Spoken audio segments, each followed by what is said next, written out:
I was telling you the story the other day, and I was carrying my big computer monitor into this LAN party every weekend. I think it's every weekend or every other weekend, but hard-earned computer hardware. I worked at Burger King, and you're carrying this big, huge CRT. It's huge, it's 19-inch, but it's like 50 pounds every weekend carrying it in there, plop it on the desk, and play with a group of anywhere from 8 to 16 people. And that's what we did to do multiplayer. We didn't have the internet back then that, The that LAN could parties. play like that. I mean, unless you wanted to play with the 250 ping or the Yeah, stuff, it just you had to go together. But I came in one day and a friend of mine was like, "Hey, I got this gig," he called it, a gig, doing levels for a guy in the UK. And he showed me the level that he used to apply for this. And when I looked at that, I was like, I can do that stuff. I've done that stuff before. Maybe not in this engine and this stuff, but that's when I decided to kind of learn how to do this game that he was working on and apply myself to that job.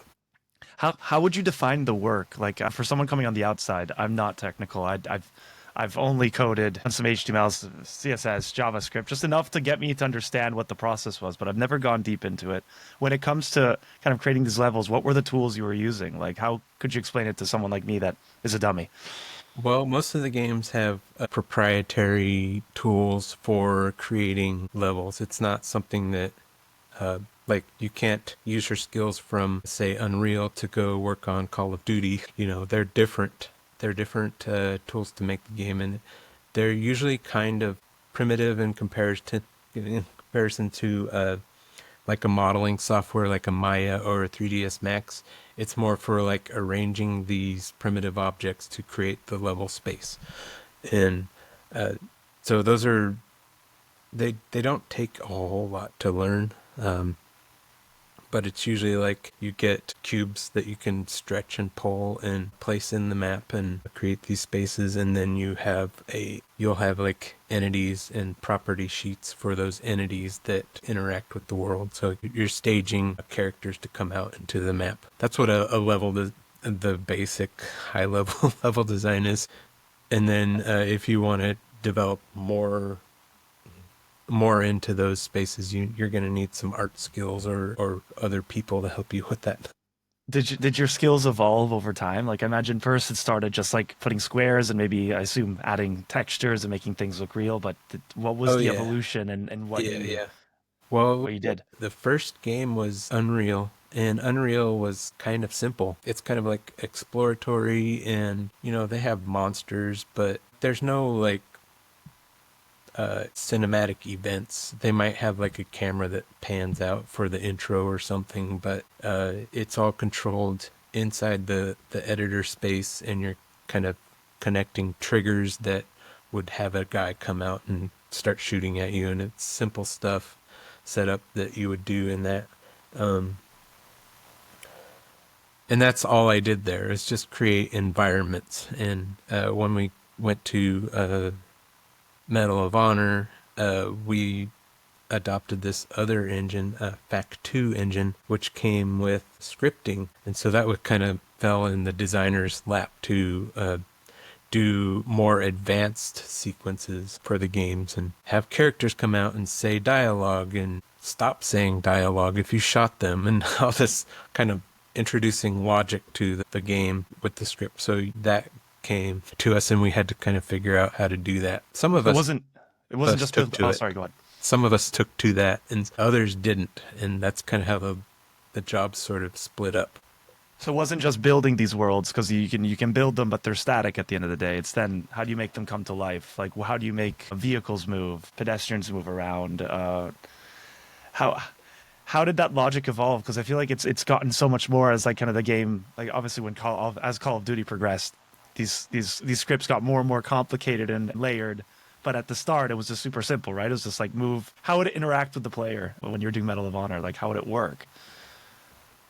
Yeah, you have different departments kind of take care of those elements. You would have a guy who would do AI. He would be responsible for everything that the AI does. Like if you throw a grenade at him, he's going to go pick up that grenade. That's some fun logic that the AI guy is going to go take care of, and I don't have to worry about that so much as a level designer.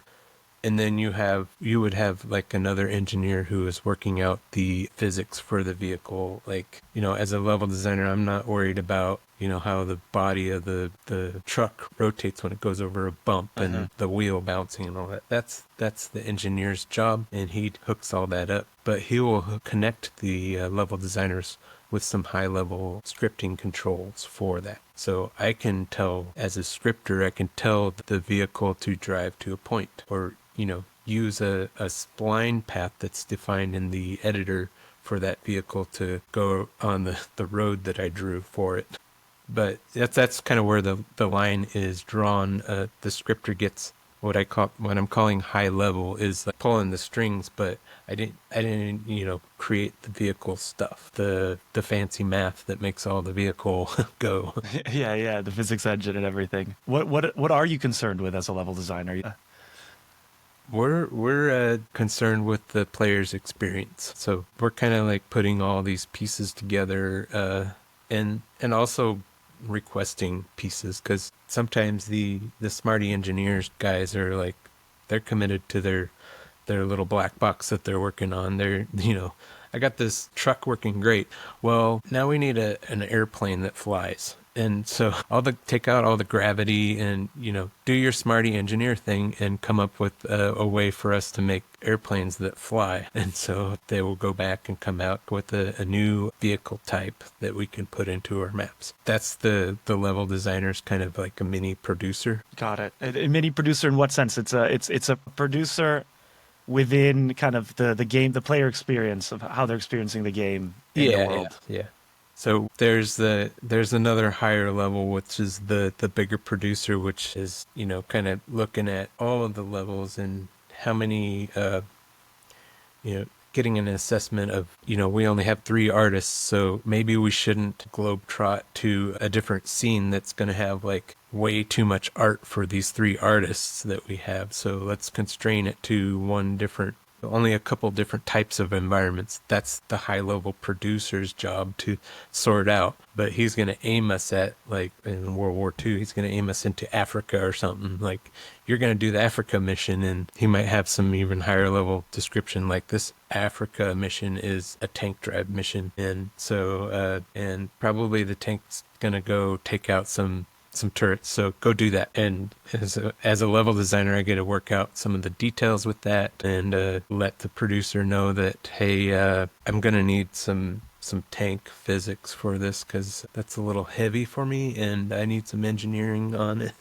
So let producer take care of that. Got it. I think so many players are probably asking themselves, like, how do you come up with the idea of a level? Like, how do you decide that it's going to be in this, like in, I think it's Modern Warfare. You got like the houses like in the middle of suburban America, and they're bombed, and then there's a whole story, and every level has its feel. Who are the people that come together to then kind of Uh, say this is what we want to do, right? Like how does that even come together ultimately? yeah, it ends up being there's a lot of cooks in the kitchen, and so you would have big meetings and talk about all these things. Usually, you'd have some stronger voices in the crowd, and kind of listen to those guys. Those guys who do their research and are watching the films, the old World War II films and stuff.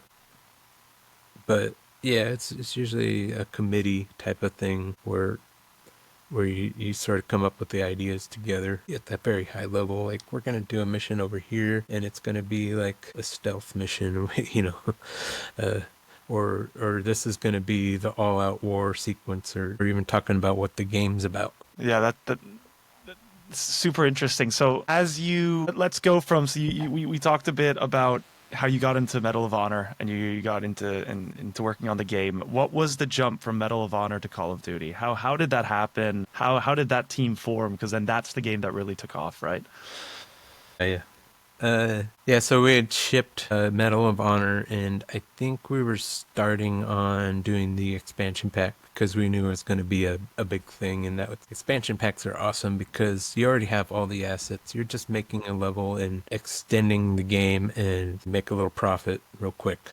So we were kind of working on that, and then suddenly guys started disappearing from the company. There was some stuff with the boss there that not a whole lot of people were agreeing with.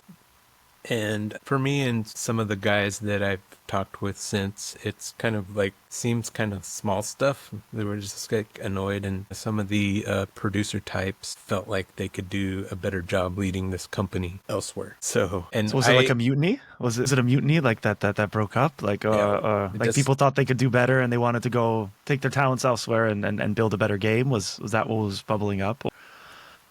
yeah, just direction stuff.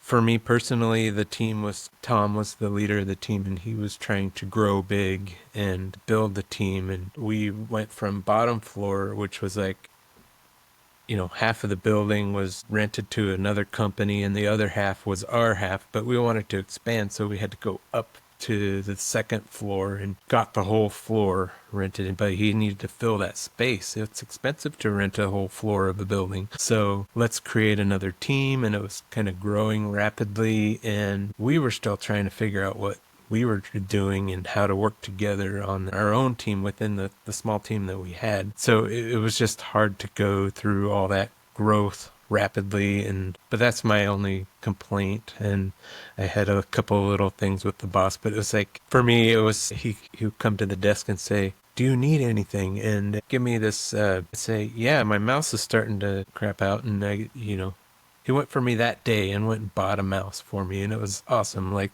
cool, got me a mouse. But then come like 3 weeks later, there would be some kind of, I don't remember what the scuffle was at the office, but it was like, and I was kind of ticked off and making a scowl or something, and the boss is like picks up my mouse and she's like pointing at it like, remember what I did?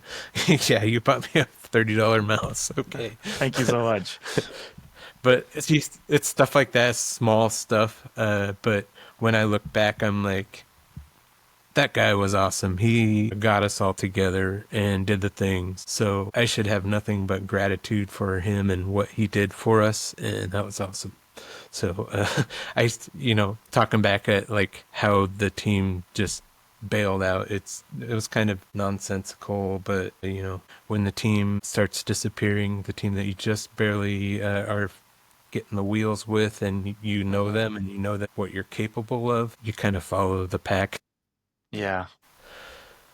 So now you guys kind of went to where did you go? How did then that team become the Call of Duty team, and then how was the growth there?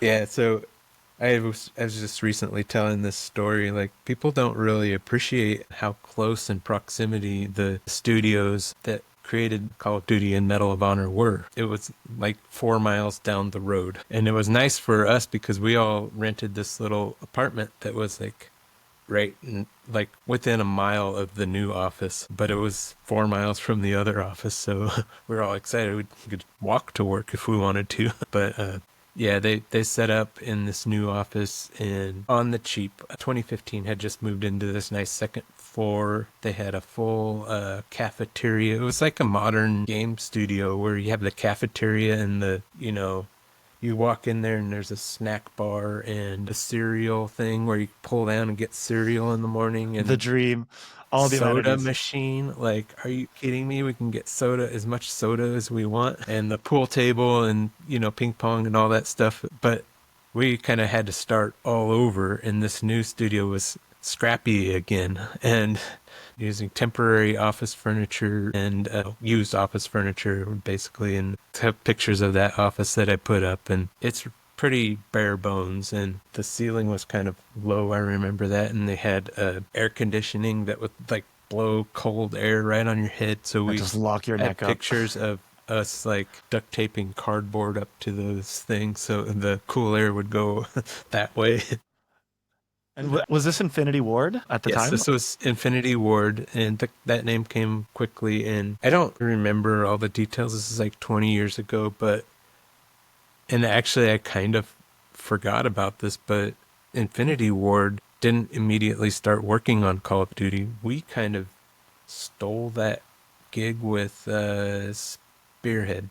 So we were working on Medal of Honor Spearhead, which would be the expansion pack that we started at 2015. So we got to keep working on that as the new team. And that kind of didn't pan out. As I'm talking to some of my peers, they reminded me of like what the deal was back then because it was so long ago. But EA was wanting to absorb the company. They had been setting up their own studio out in LA, which was EA. Again, a very nice studio. Nicer than the one at 2015. They had like marble floors and a lobby, and I remember going, I got to go there because it was part of the contract that we had with them, was that if anything ever fell out, somebody had to go show them how to use the tools and stuff. And I personally got a trip to LA to go to the studio, and I think they're trying to schmooze me a little bit, but their thing was they wanted to bring in employees individually. It wasn't like buy the company, keep the company together, support the company as with their identity. It was become EALA. And so that was their thing, and we didn't want that. We wanted to stay together. We wanted to be, or at least Infinity Ward, the company that we had, and we wanted to keep the people together.